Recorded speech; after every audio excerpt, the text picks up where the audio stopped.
Kayak apa andai kata kita melihat ada orang-orang yang suka mabuk, ada orang yang suka judi, ada orang yang kada sembahyang, matinya hari Jumat. Itu antara dua. Ada kalanya orang tersebut mati dalam keadaan tidak ada iman, artinya imannya dicabut sebelum mati. Jadi walaupun mati hari Jumat kada jadi masalah, walaupun matinya malam Jumat kada jadi soal karena imannya sudah dicabut sebelum mati. Nah, atau boleh juga orang itu ada punya keistimewaan tertentu di sisi Allah yang kita kada tahu. Walaupun pada zahirnya kita lihat orang itu pemabuk, kita lihat zahirnya orang itu penjudi, penzina, kalinya mati hari Jumat atau malam Jumat. Nah, barangkali orang tersebut ada punya ibadah khusus yang disenangi Allah, yang hanya Allah yang tahu, sehingga dapat keistimewaan matinya pada hari Jumat itu. Kita biasa melihat, kita biasa menyaksikan orang-orang yang secara zahirnya fasik, sekalinya mati hari Jumat. Nah, jadi kada usah bingung, kada usah heran itu. Mungkin ini anak mati imannya sudah dicabut Tuhan berdahulu, atau ada khususiyah, ada keistimewaan di sisi Allah yang kita kada tahu.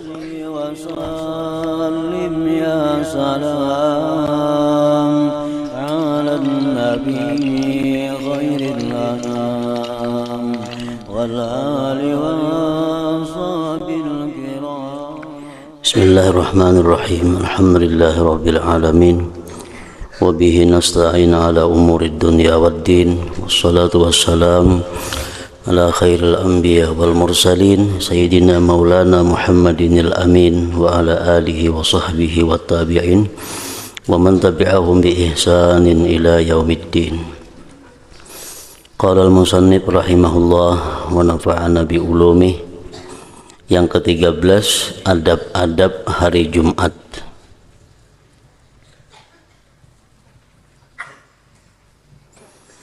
Ketahuilah olehmu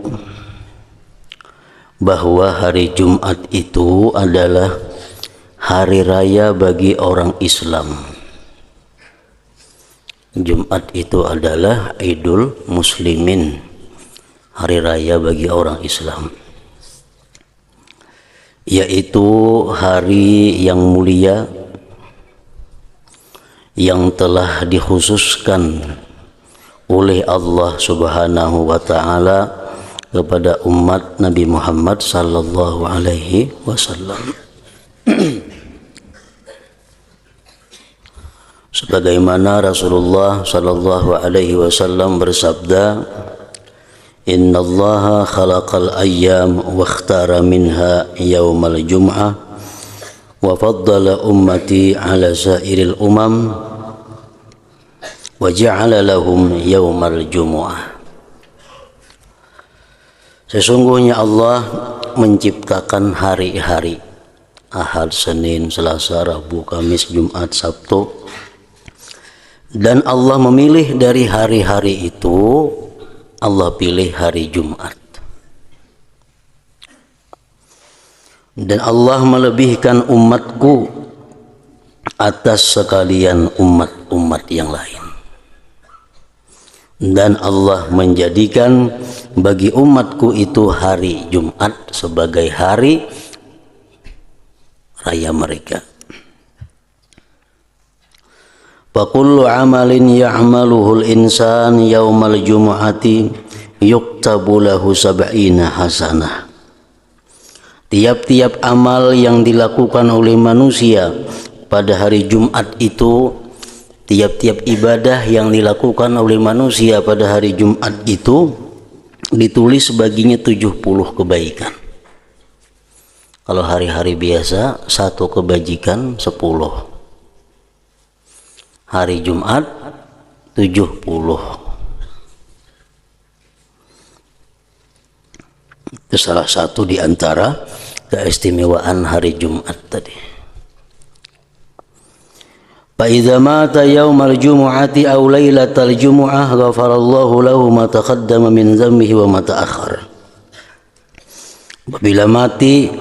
Apabila mati seseorang pada hari Jumat atau malam Jumat, Allah mengampuni baginya dosa-dosa yang telah lalu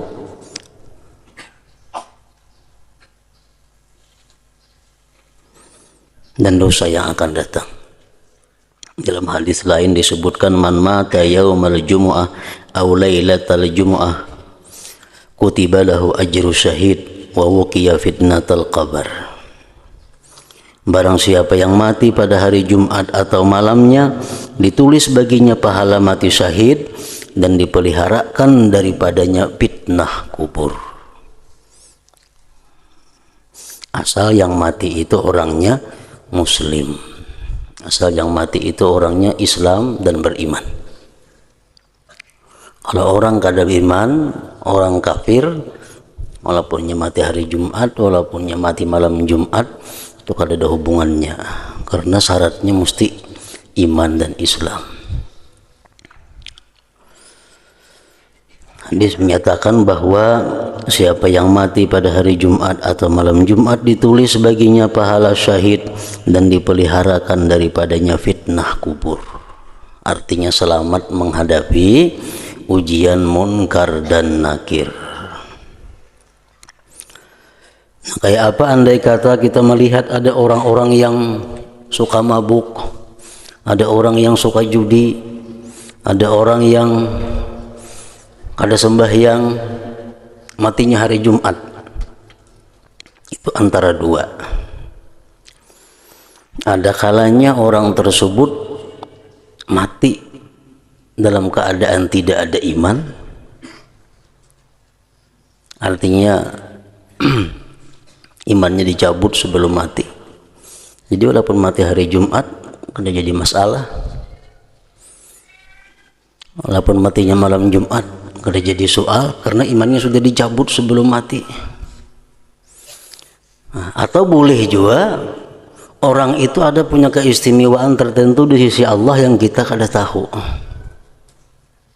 Walaupun pada zahirnya kita lihat orang itu pemabuk, kita lihat zahirnya orang itu penjudi, penzina, kalinya mati hari Jumat atau malam Jumat. Nah, barangkali orang tersebut ada punya ibadah khusus yang disenangi Allah, yang hanya Allah yang tahu, sehingga dapat keistimewaan matinya pada hari Jumat itu. Kita biasa melihat, kita biasa menyaksikan orang-orang yang secara zahirnya fasik, sekalinya mati hari Jumat. Nah, jadi kada usah bingung, kada usah heran itu. Mungkin ini anak mati imannya sudah dicabut Tuhan dahulu, atau ada khususiyah, ada keistimewaan di sisi Allah yang kita kada tahu.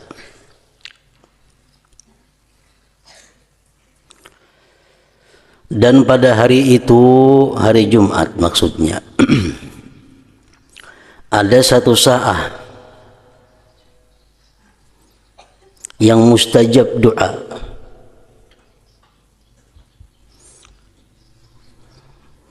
Satu saat itu artinya bukan 1 jam, kada.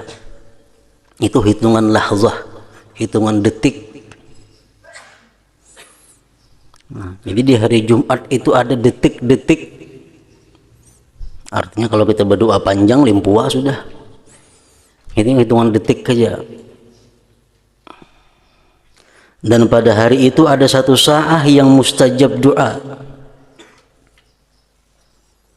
Ada detik-detik yang mustajab doa, tiada membetuli akan saat itu oleh seseorang yang mukmin dengan doanya, kecuali Allah akan memberi apa saja yang ia minta.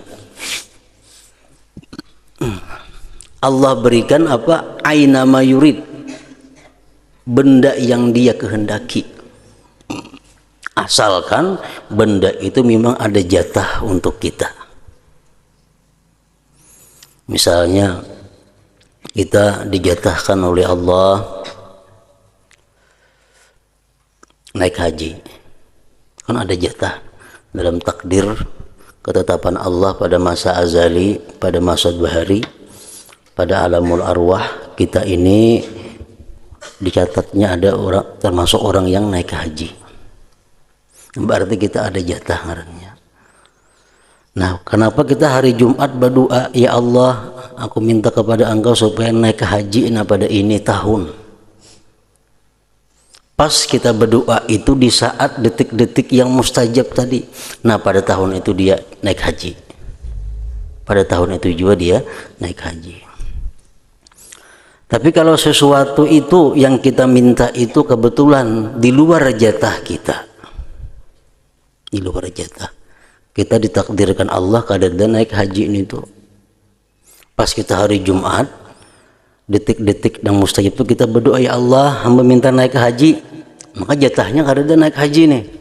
Nah, digantikan Allah dengan yang lebih baik pada itu dan disimpankannya untuk dinikmati di akhirat kaina. Jadi tergantung adanya jatah atau kada jatah, itu dulu di situ.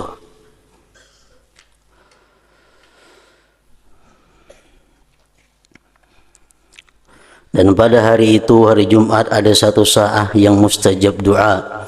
Tiada membetuli akan saat itu oleh seseorang yang mukmin dengan doanya kecuali Allah akan memberi apa saja yang ia minta. Lalu apabila saatnya itu yang berbeda-beda pendapat antara para ulama. Ada yang mengatakan habis sembahyang subuh hari ini tadi, ada yang mengatakan jam sekian, ada yang mengatakan waktu khatib di atas mimbar, ada yang mengatakan waktu khatib turun dari mimbar menuju tempat imam, ada yang mengatakan menjelang tenggelamnya matahari, ada yang mengatakan waktu khatib duduk di antara dua khutbah. Nah, itu pendapat-pendapat ulama. Ini rancak biasa kita waktu khatib duduk antara dua khutbah, kita angkat tangan kalau toh berdoa di situ. Jangan mengatakan selawat masih muazin itu. Kita berdoa waktu khatib duduk antara dua khutbah. Si muazin membaca Allahumma shalli ala Muhammad itu, kita nang hadir ini berdoa karena menurut satu pendapat ulama detik-detik yang mustajab itu di situ andaknya. Jadi jangan beranai di situ. Nah, amun sembahyang mun khutbah hari raya itu pada termasuk kan khutbah hari raya kan dua khutbah aja. Kalau ada si khatib duduk kena, nah, di situ ada bukan tempatnya doa. Jadi ini duduk antara dua khutbah Jumat.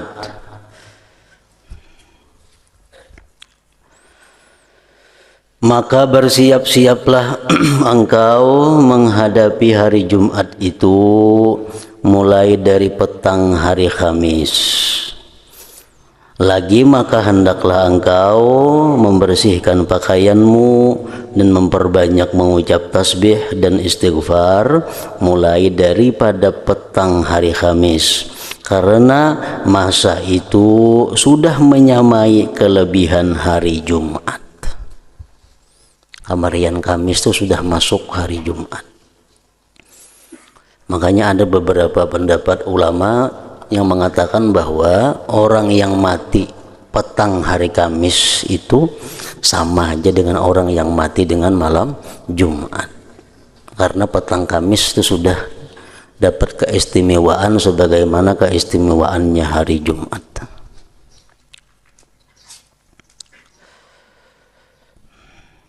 Bahkan ada pendapat ulama yang mengatakan mulai habis zuhur hari Kamis.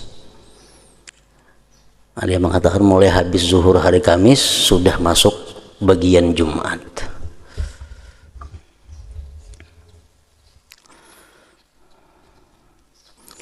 Dan berniatlah engkau untuk berpuasa pada hari Jumat.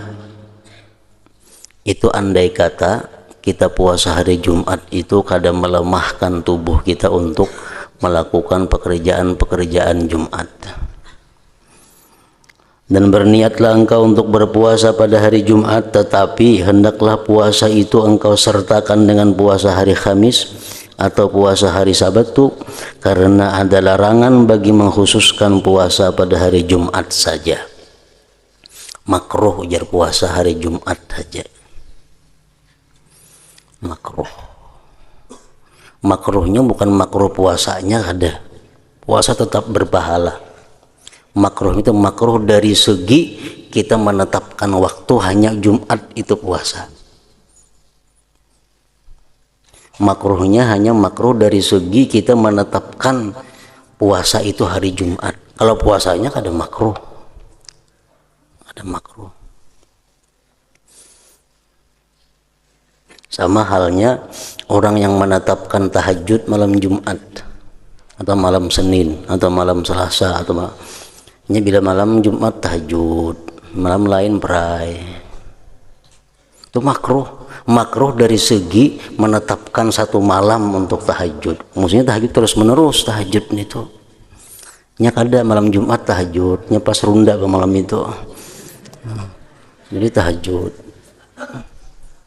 Nah, sembahyangnya kada makruh. Tapi menetapkannya itu yang makruh. Dan yang makruh sembahyang aja, lain pada sembahyang kada makruh. Misalnya malam Jumatnya membaca salawat 10.000 atau 1.000, membaca zikir sekian ribu, malam lain berai, itu kada makruh. Yang makruh sembahyang tahajud kah, apakah khusus malam Jumat? Nah itu makruh dari segi menetapkannya itu. Kalau sembahyangnya berpahala aja.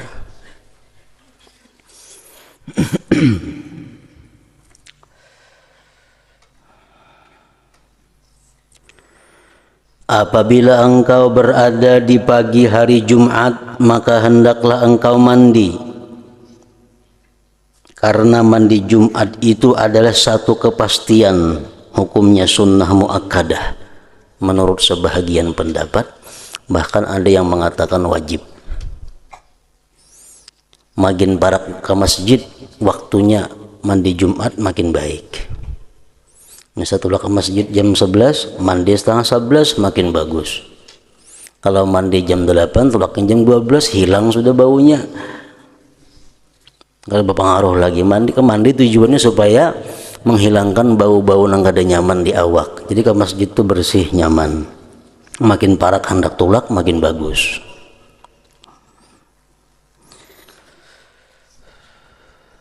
Apabila engkau berada di pagi hari Jumat, maka hendaklah engkau mandi, karena mandi Jumat itu adalah satu kepastian, hukumnya sunnah muakkadah atas setiap orang yang baligh, orang yang diwajibkan sembahyang Jumat. Bagi perempuan-perempuan yang kada ke masjid, kada usah mandi sunat Jumat, karena ini kada bajang ke masjid. Lain hari raya. Nah kalau hari raya itu mandi karena hari rayanya, bini-bini kekanakan orang gila kada mandi juga hari rayaan itu karena hari rayanya. Kalau Jumat ini ke masjidnya itu nama ulah sunat itu.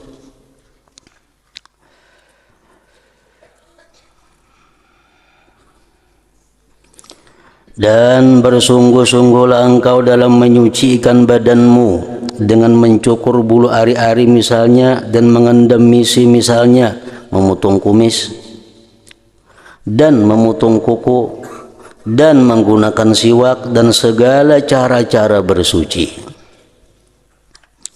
Kemudian ambillah perhiasanmu dengan pakaian yang putih. Pakaian putih itu disunatkan di tiap-tiap waktu.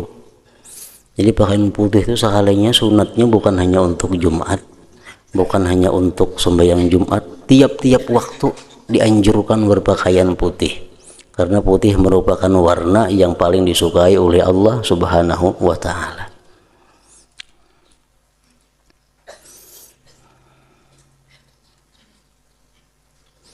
Karena itu lebih disukai di sisi Allah Ta'ala. Dan pakailah minyak wangi, sebaik-baik minyak wangi yang engkau miliki. Pakai sebaik-baik minyak wangi yang engkau miliki. Menumpun kawan lain yang engkau miliki. Seorang ada bisi minyak wangi cuma kurang baik, ampun kawan tak baik, ampun kita aja pakai. Ini yang engkau miliki.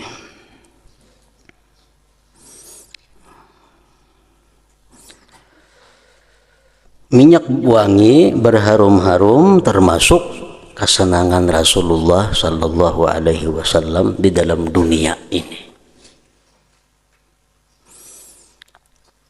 Nah, jadi para ulama menjelaskan, menerangkan kepada kita cara berminyak harum yang baik itu macam apa. Supaya berminyak harum itu di samping dapat harumnya dan dapat pahalanya. Ujar mereka menyebutkan, para ulama kita menjelaskan bahwa berminyak harum itu menjadi baik, menjadi pahala apabila kita punya niat yang baik.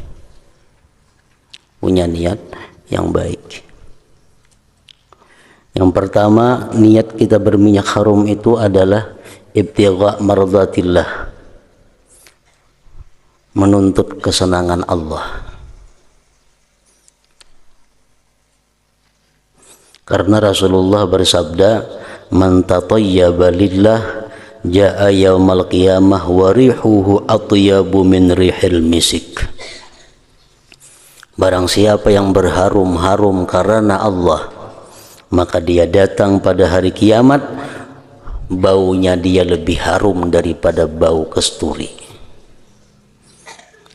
Jadi berminyak harum, tujuan kita pertama adalah ibtigha mardatillah, menuntut keridhaan Allah.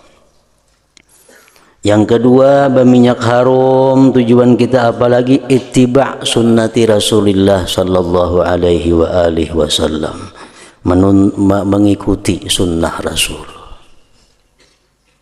mengikuti sunnah Nabi.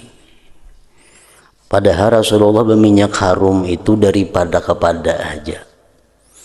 Awak sidin pun walaupun kada berminyak harum tetap semerbak. Badan sidin walaupun sidin kada berharum-harum tetap bau harum. Bahkan mengalahkan harum minyak harum yang paling harum. Sahabat Nabi tahu di sini bekas Rasulullah duduk karena ada bau bekas harumnya. Sahabat-sahabat Nabi tahu bahwa ini jalan pernah dilewati oleh Rasulullah karena ada bekas baunya. Orangnya kan ada lagi, sudah hilang, tapi bekas yang berjalan bau harum itu masih ada. Nah, jadi kalau beliau itu berminyak harum itu hanya untuk ta'lim, mengajarkan kepada kita. Nah, kita berminyak harum untuk mengikuti sunnah. Wa min nashriti bihi ta'attaratit turuq wal manazil. Indah kalau tuh. Wa min nashriti bihi ta'attaratit turuq wal manazil. Dan dari semerbak bau harumnya Rasulullah, jalan-jalan pun, tempat-tempat pun menjadi harum. Yang kedua, kita berminyak harum itu tujuannya adalah tarwihul malaikah, menyenangkan malaikat.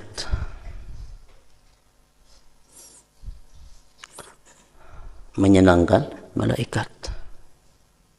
Kita kadang melihat di sekitar awak kita ini berapa malaikat mengiringi kita. Makinnya orang takwa, makinnya orang yang saleh, makin banyak malaikat mengiringinya, malaikatur rahmah.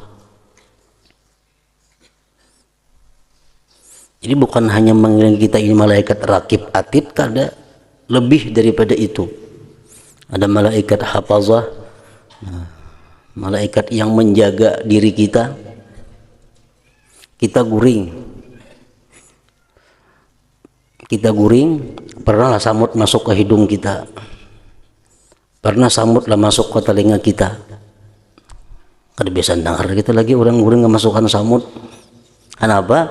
Karena ada malaikat hafazah yang menjaga kita.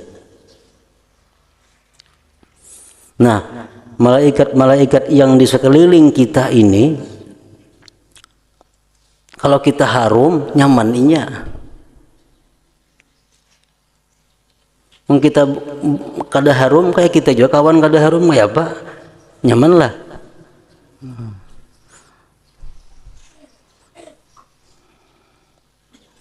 Hendak ditinggalkan dia tugas si malaikat menggiring ini nah. Padahal bawa bana awaknya cuma tugas bana ama iringin ini. Ya supaya malaikat tuh senang diharumi awak nito. Nang ada ka orang kada ada ka orang yang penting harum. Tarwihul malaikah, menyenangkan malaikat.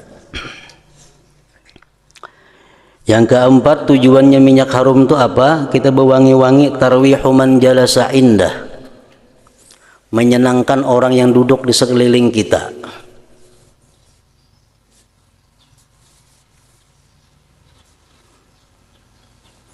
Kawan dihiga nyaman duduk juga, bau harum.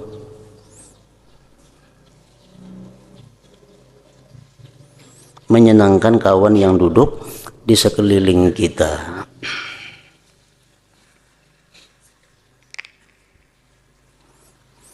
Yang kelima tujuannya berminyak harum apa? Dab'u rawaih al-mu'diyah li ghairi. Dab'ur rawaihil mu'diyah li ghairi artinya menolak bau-bau nang kada nyaman bagi orang lain.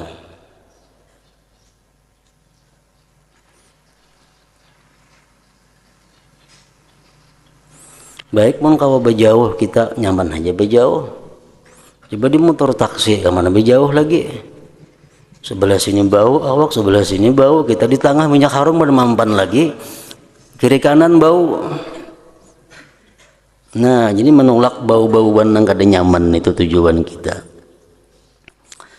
Yang keenam tujuan berminyak harum niatnya apalagi hasmu babil ghibah, menutup pintu gibah.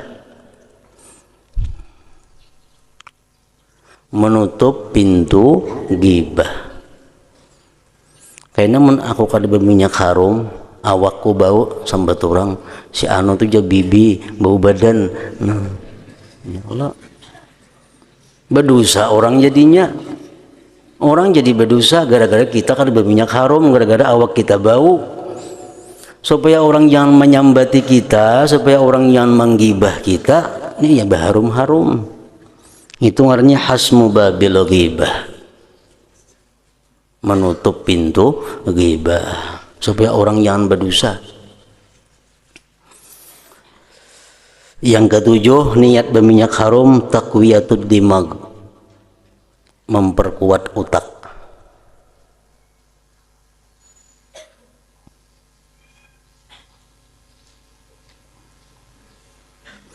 Itu sudah diuji, tesis sudah membuktikan bahwa orang-orang nang bagawi di padang minyak harum lawan orang-orang nang bagawi di padang sampah, ternyata ingatannya, memorinya lebih kuat orang nang bagawi di minyak harum.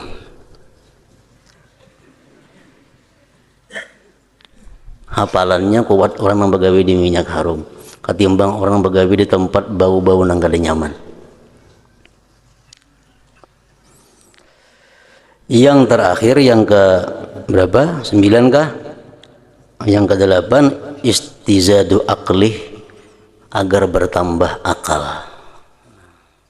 Bila akal bertambah, bertambah takwa, bertambah takut lawan Allah.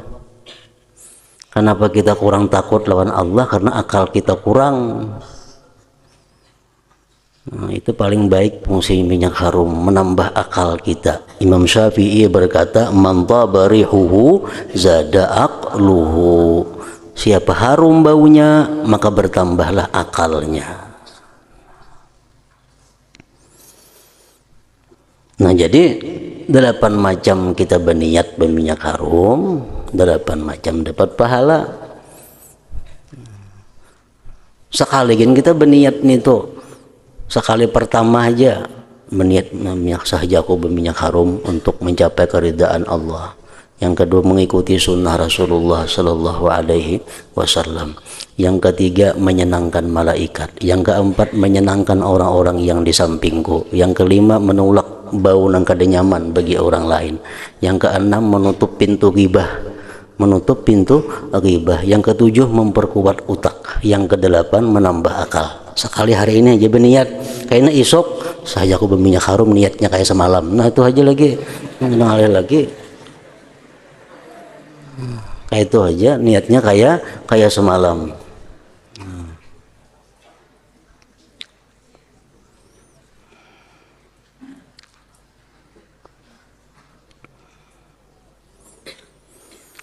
Nah cuma berminyak harum ini yang perlu diperhatikan adalah kada untuk semua orang. Nah, minyak harum itu umum, bebas, tanpa batas bagi laki-laki. Kalau perempuan, minyak harum itu ada batasan-batasan tertentu.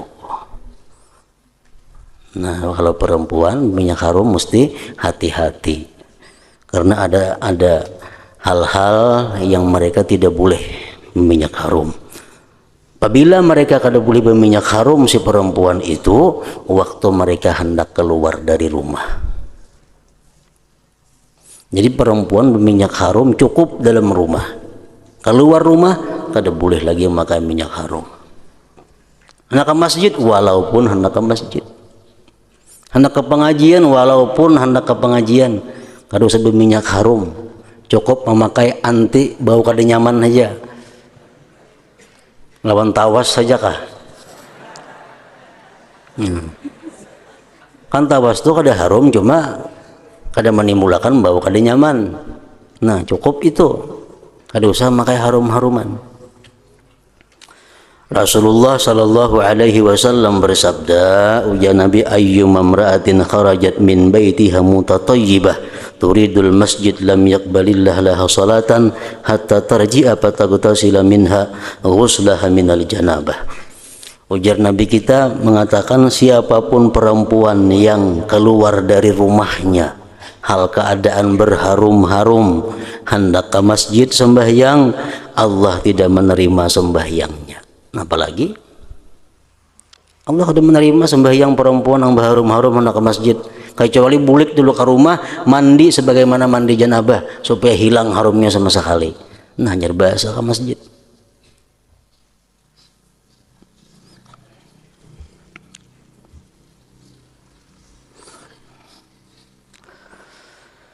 Nah sesudah berminyak harum dengan minyak harum yang sebaik-baik engkau miliki, setelah itu bersegeralah engkau pergi ke masjid dan berjalanlah dengan perlahan-lahan dan dengan penuh ketenangan.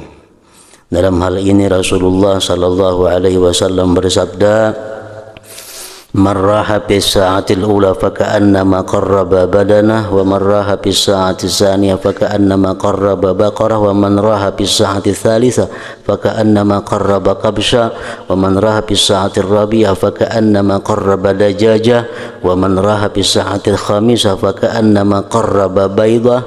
Qala fa idza kharajal imam tuwiyatis suhuf wa rufi'atil aqlam wa ijtama'atil malaikah indal mimbar yastami'una dzikr.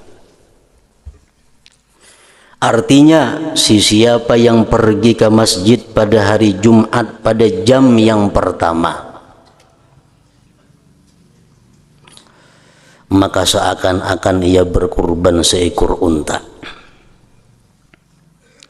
Dan siapa yang pergi pada jam yang kedua, maka seakan-akan ia berkurban seekor lembu. Dan siapa yang pergi pada jam yang ketiga, maka seakan-akan ia berkurban seekor kibas. Dan siapa yang pergi pada jam yang keempat, maka seakan-akan ia berkurban seekor ayam.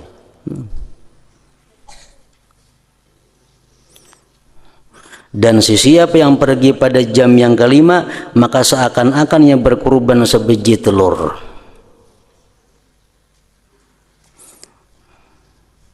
Jadi dibagi ya waktunya, mulai timbul matahari sampai anggaplah jam 12 bagi 6. Nah jadi amun kada suah amalakan itu, amalakan sekali bareng seumur hidup, supaya beban ilmu yang ada pada kita sudah ditunaikan. Kita membaca sudah hadisnya, mendengar beberapa kali hadis ini sudah kada tak amalakan juga mati. Nah kayaknya kita dituntut kenapa kada mengamalkan itu. Mungkin kita pernah sekali barang seumur hidup ada sudah kita keringanannya bahwa kita sudah memperdulikan, sudah mengamalkan. Walaupun sekali seumur hidup tulak mulai sembahyang subuh ke masjid.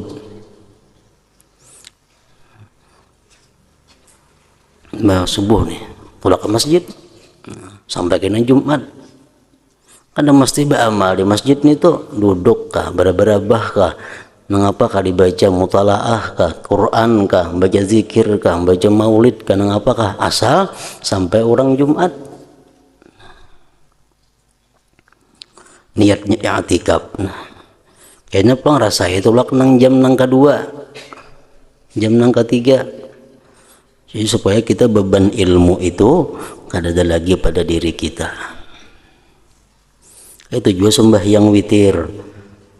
Kita tahu witir paling sedikit 1, paling banyak 11. Nah amalakan yang 11 itu kada kawarancak sekali barang seumuran asal biasa menggawi sembahyang witir yang 11 rakaat. Sembahyang duha paling banyak 8 rakaat, paling sedikit 2. Hingga 2 aja yang digawi seumur hidup, 8-nya kada biasa. Nah sekali barang nang 8 itu digawi, nang 6, nang 4, supaya kita merasai ilmu yang diberikan Allah tuh kayak apa. Kayak itu mestinya.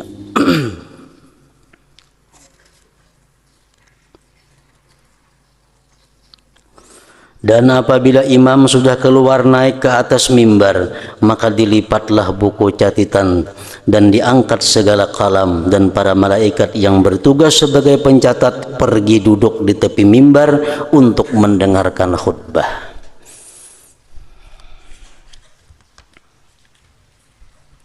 Dan diriwayatkan bahwasanya kadar hampir seseorang hamba ketika melihat Allah pada hari kiamat nanti adalah berdasarkan kepada kadar segeranya orang itu pergi ke masjid. Jadi kita melihat Allah Subhanahu wa taala di dalam surga. Kedekatan kita melihat Allah dalam surga itu tergantung kelamaan kita duduk di masjid menunggu Jumat itu. Makin kita lama menunggu Jumat di masjid, makin sungsung tulak ke masjid itu, maka makin parak karena kita melihat Allah Subhanahu wa taala di dalam surga itu.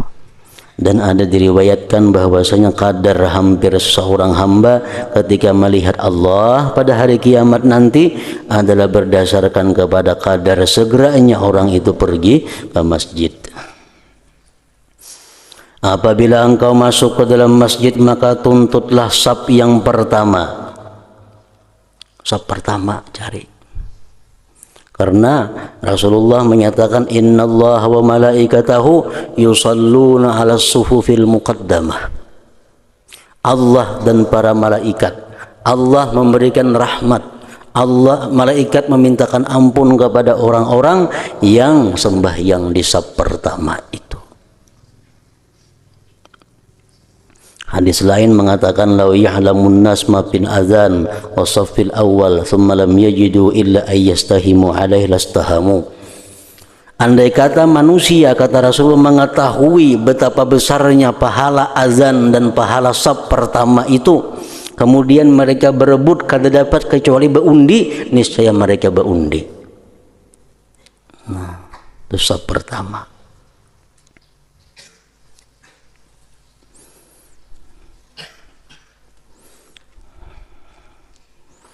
Jadi sembahyang di saf pertama itu ada keistimewaan.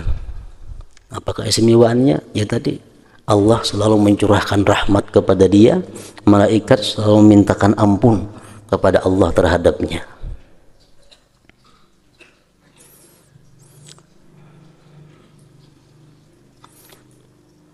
Ada sahabat Nabi bernama Abu Darda. Abu Darda ini sembahyangnya pembelakangan beliau sini sembahyang. Ada mau sidin di saf pertama. Jadi jarang anak murid sidin, wahai guru, kenapa pian sembahyang di belakang terus? Maka jar Nabi yang paling baik itu saf pertama. pertama yang paling baik. Pian kenapa di belakang sembahyang? Nah, ujar Sidin menjawab, Abu Darda menjawab, innallaha idza nazara ila abdin bis salah wa faralahu wa liman wara'ahu. Ujar Sidin menjawab bahwa Allah itu apabila memandang seseorang yang berada di depan, kemudian Allah ampuni orang tersebut, maka yang di belakangnya pun dapat ampunan daripada Allah Subhanahu wa ta'ala. Jadi makin banyak yang dapat ampunan, makin banyak seorang dapat yang paling hujung tuh kalau tuyukannya. Misal sampai orang sampai yang sab pertama dapat nazarah Allah, sab yang kedua dapat nazarah Allah, sab tiga dapat nazarah Allah, sab empat seorang sab yang ke 10, nah 100 seorang tuyukannya. Nah, jadi sih aku sembahyang baik di belakang aja. Nah, itu tergantung niat masing-masing. Yang penting tahu itu dulu hukumnya. Orang yang sembahyang di belakang, ketujuh di belakang, ada dalilnya, ada nasnya. Orang ketujuh sembahyang di saf pertama pun ada dalilnya, ada nasnya. Nah.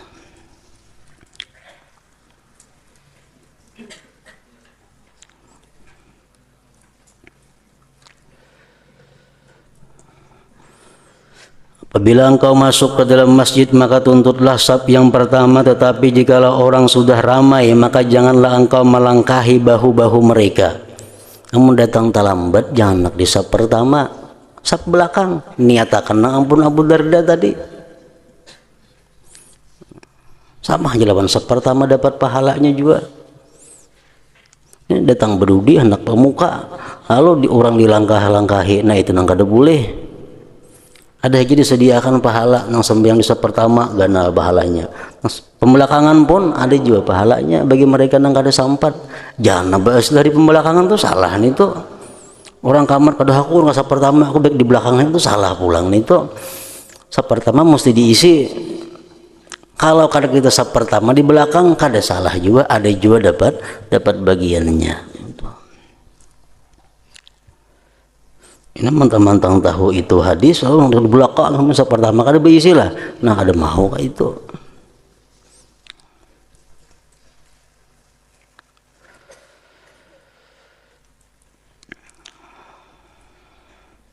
Dan janganlah engkau lalu di hadapan orang yang sedang sembahyang, kada boleh. Dan pilihlah tempat duduk yang berdekatan dengan dinding atau tiang, sehingga orang tidak melintasi di hadapanmu. Dan jangan engkau duduk di dalam masjid itu kecuali setelah engkau kerjakan sembahyang sunat tahiyatul masjid.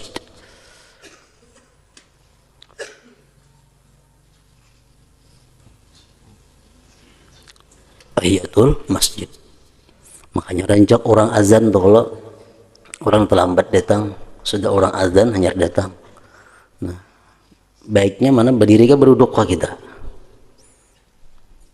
Berdiri biasanya. Kenapa? Karena kalau kita berduduk, tuntung orang bang, karena kita sembahyang pulang tuh kan qabliyah Jumat, kada dapat lagi sembahyang pahala sembahyang tahiyatul masjid karena sudah duduk. Tapi kalau kita berdiri aja menuntungakan orang bang, berdiri aja kita tuntung orang bang, kena sembahyang qabliyah Jumat otomatis dapat pahala tahiyatul masjid.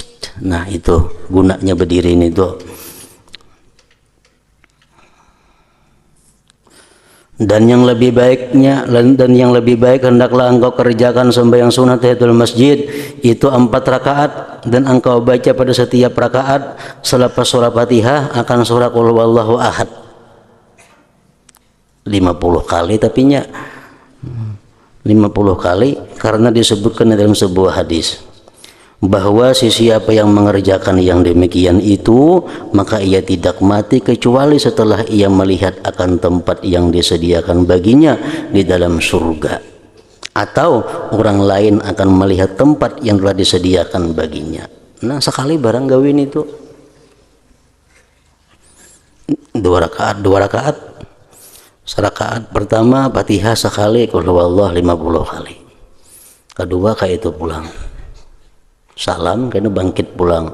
Rakaat pertama sama Fatihah Qul huwallahu 50. Siapa yang mengerjakan itu dalam hadis disebutkan siapa yang mengerjakan yang demikian itu, kada disebutkan tiap kali ke masjid, kada kalau tuh sekali kah. Nah, siapa yang mengerjakan yang demikian itu, maka ia tidak mati kecuali setelah ia melihat akan tempat yang disediakan baginya di dalam surga, atau orang lain akan melihat tempat yang telah disediakan baginya. Dan jangan engkau tinggalkan sembahyang sunat tahiyatul masjid ini walaupun imam sedang membaca khutbah. Artinya walaupun khatib sedang berkhutbah, kita datang ke masjid, tetap dituntut tahiyatul masjid. Namun yang kita laksanakan adalah yang wajibnya. Jangan nak memakai surah imam berkhutbah, kita datang ke masjid, tahiyatul masjid tetap dituntut. Tapi laksanakan seringkas-seringkasnya, yang wajibnya aja, jangan yang tambah yang sunat-sunatnya. Nah, ingat situ. Dan disunatkan pula engkau sembahyang 4 rakaat.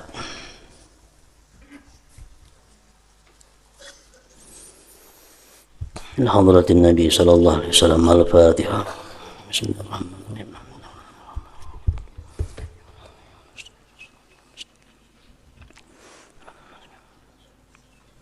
Bismillahirrahmanirrahim. Alhamdulillah rabbil alamin. Allahumma salli wa sallim ala sayyidina wa habibina Muhammadin wa ala alihi wa sahbihi ajma'in. Allahumma ighfir lana ma akhta'na wa ma ta'ammadna wa ma asrarna wa ma a'lanna wa ma anta a'lam bihi minna, antal muqaddim wa antal muakhir. La ilaha illa anta. Allahumma anfa'na bima 'allamtana wa 'allimna ma yanfa'una wa zidna fahman wa ilman wa amalan wa hudan wa taufiqan bi rahmatika ya arhamar rahimin. Allahumma ihfazna wa ihfaz man ma'ana wa ma ma'ana minal bala wa syarri kulli dhi syarr, innaka ala kulli syai'in qadir. Sallallahu alaihi sayyidina Muhammadin wa alihi wa sallam. Alhamdulillah rabbil alamin.